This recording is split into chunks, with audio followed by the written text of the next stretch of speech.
Pour ceux d'entre vous qui ont pris le train en marche, donc le projet est ce que l'UNESCO appelle une initiative, est une initiative d'éducation à la paix, une initiative d'ouverture à la compréhension interculturelle.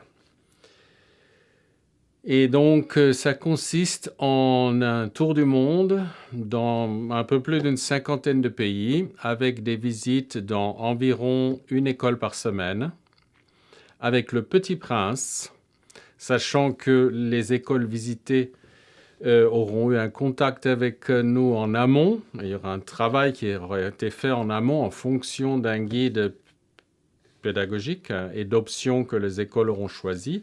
Et il y aura un atelier qui sera fait dans l'école sur une sélection de thèmes fondateurs du Petit Prince, donc du livre de Saint-Exupéry. En particulier, l'apprivoisement de l'autre, de l'étranger, du différent, et comment créer une amitié, sceller une amitié au-delà des différences et peut-être d'ailleurs à l'aide de ces différences. Et les enfants, donc, au cours de cet atelier, seront encouragés à exprimer ce qui les aura touchés, ce qu'ils auront vécu dans cette histoire, en général par des dessins, par des peintures qu'ils feront eux-mêmes. Et ensuite, on leur demandera d'exprimer en quelques secondes devant la caméra ce qui les aura touchés en présentant leur dessin. Et à la fin de ce travail, avec la classe qui aura été sélectionnée, pour les écoles qui voudront, on pourra organiser une fête de façon à montrer non seulement à ces enfants, mais à tous les enfants de l'école, aux autres enseignants, peut-être aux parents d'élèves, etc.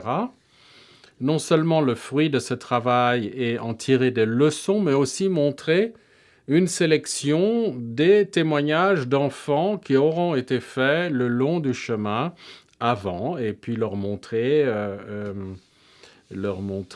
aussi où le projet continuera, leur proposer d'ailleurs de rester en lien, de continuer à participer au projet.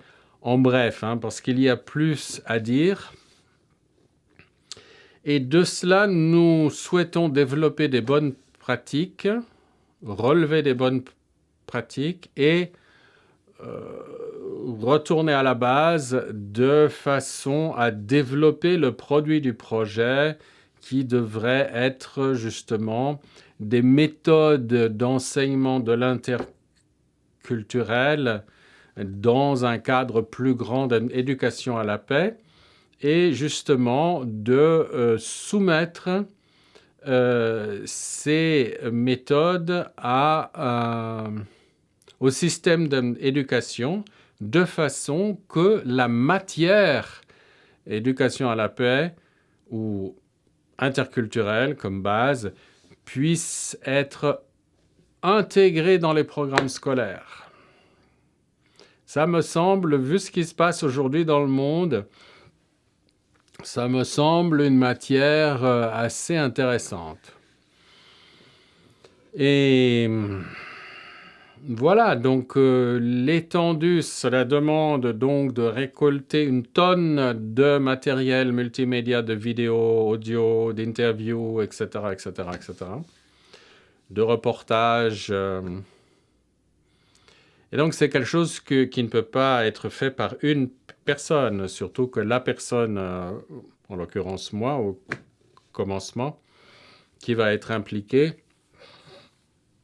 va devoir voyager, faire les animations, m'enregistrer, etc., etc. Et donc, il va falloir une équipe à la base. Pour le moment, dans un monde parfait, dans un monde idéal, il s'agirait d'une équipe de 5 dont un coordinateur ou une coordinatrice générale qui gérerait l'ensemble et qui serait en contact permanent avec moi. Afin de faire ce travail, donc ça serait, il y a encore 1 an de lancement, ce serait 3 ans itinérants, plus 2 ans pour le développement du produit. Et le tout s'intégrerait dans la décennie internationale du rapprochement des cultures, lancée par l'UNESCO, mais ça dépasse l'UNESCO aujourd'hui, 2013-2022.